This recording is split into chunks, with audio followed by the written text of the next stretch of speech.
Hi, I'm Mike Gray. I work for Health Education England as a capability and resourcing manager. I also sit on the planning group for the NHS Projects Profession Programme. And today I'm here with Gareth Nicholls, who's going to share a case study, lessons learned about things that have happened over COVID over the last couple of months. Hi, Gareth. Hi, Mike. Mike, I'm Gareth Nicholls. I'm head of the Programme Management Office at the University Hospitals for North Midlands. And as Mike said, I'm here to talk about the impact that COVID has had on my team and the organisation and how we've managed to deal with that. Great. Thanks for agreeing to take some time out and chat to us all today, Gareth. Can you give us some background to the case study you're going to share with us, please? Sure. So the basis of the case study is to do with COVID-19 and the impact that has had on the organisation, and in particularly around the Programme Management Office and the programmes and projects that we run and the additional support that we've been asked to provide to the organisation. Right, excellent. Yeah, a very relatable topic to both myself and others that are going to be listening here today. So can you tell us about the key stages that were involved in the case study? Sure. So the first key change, I guess, and the key stage was that our day-to-day work in my team was effectively put on hold. The work that we were doing as business as usual was put on hold, and we were asked to support the Workforce Bureau, which was created as part of the tactical and HR teams. The idea for that was to identify people who could be redeployed around the organisation to support other teams where either there was going to be changes to manage COVID patients, or where we knew that there was potentially going to be large numbers of vacancies or people out of the workplace through shielding. What we had to do was to try and build a process around that to support that. Right, excellent. Okay, I imagine that's relatable to a lot of people working in frontline services. So, how did you and the team tackle the planning that was involved in something like that? So the key approach that we took was to involve the stakeholders and to get an understanding of where the pressure points in the organisation were going to be.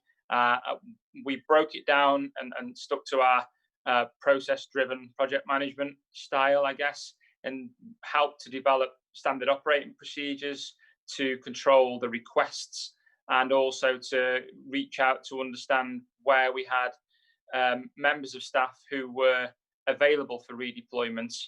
And then it was a question of supporting the leads around the organisation in that prioritisation of that redeployment process and getting people in the right place at the right time.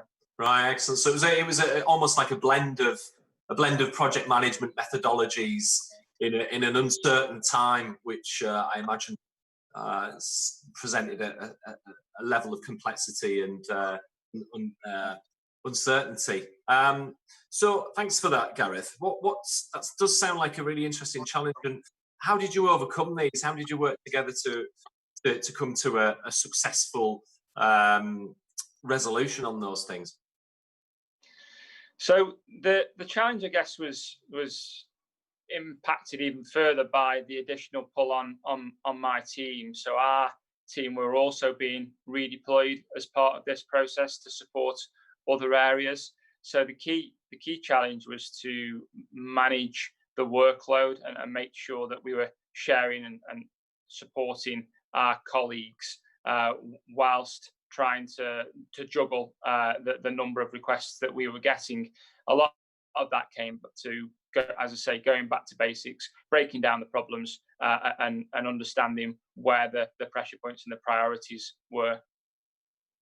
Yeah, absolutely. Not an easy thing to do, I would have thought, Gareth, given the uncertainty around the number of people coming in as a result of COVID-19. In your opinion, looking back at that project, what were the key obstacles in your opinion on that? So As I say, the biggest challenge really was the juggling of the workload. So we had a request to launch a uniform shop to support the deployment of scrubs to staff who were being redeployed. We had over 250 requests come through in the first 2 weeks and had to set up a shop in one of our offices. We had members of the team deployed to support the e-rostering team. And we also got asked to implement the video consultation system, Attend Anywhere, for our outpatient service, whilst supporting the Workforce Bureau and a couple of other teams. So the biggest challenge really was making sure that we had the capacity within our team and the transformation team. We were very lucky that we weren't particularly impacted by any illness during the time, and it was again about juggling and managing that. I can't imagine turning an office of ours into a scrub shop, but that's a really innovative way of coming up with solutions during a time of during the pandemic. Just taking time to sort of reflect back on that. Then, is there anything you do differently? Not particularly. I think that the biggest thing that we've taken away from this is that we need to trust in the skills that we have, the processes that we have. I think we probably need to make sure that we believe in those methodologies, and we take the time to step back and break down the problems. It was very much, as you said earlier, a mixture of methodologies and approaches in what was a very reactive time, whilst still trying to be that control mechanism and taking the step back and thinking things through and understanding the impacts. I don't think we'd do anything particularly differently. To have a little bit more time would be nice, but it is a global pandemic.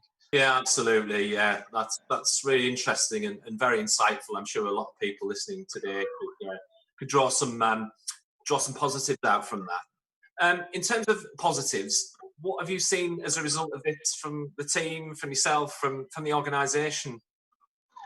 So there have been some real significant positives that have come out of this. So for my team particularly, it's been a real opportunity for people to get involved with other services, other teams that they wouldn't generally do day to day. Also involved in processes that they wouldn't normally be exposed to. So I think it's been a real opportunity to develop and grow the team, to get the PMO function, get our name out there in the organisation as well, and to see the benefit that we can add has been great. But on the whole, across the whole organisation, the benefits and the changes that we've seen have been fantastic. The way that people have come together in such a strange, unknown time has been amazing to see, and I'm very proud to be part of. Absolutely, no, that's. I think that's at the heart of your case study, isn't it? That there's an opportunity for us to build on some of those things. So what's next, Gareth? What's new? What's happening, and where are you going with this now? So the key thing for next is to try and get back to some form of business as usual. Our day jobs that were put on hold are starting to come back online. So I do need to make sure that we can pick that up and manage that. Having said that, we also need to make sure that some of those real positive changes that we've seen across the organisation and the way that we've been able to work with teams, build relationships, implement change at such a pace, we need to try and keep hold of some of that and not revert back to the way things were in some respects. We want to take those positives and make it last. Yeah, no, absolutely. There's some legacy left as a result of this. No, Gareth, this has been, for me personally, it's been fantastic to hear what you've had to share with us today. And I want to thank you and your team for the great work you've been doing and will continue to do as a result of COVID-19. Thanks, Mike. It's been a pleasure. Now, there is a link here that will be shared following this case study of Gareth's and other case studies you can access. Please share. Please share that with your colleagues. Take time to listen, understand and reflect on what COVID-19 has meant for you and your teams and what you could do differently. And thanks for listening. We'll share more with you soon. Thank you.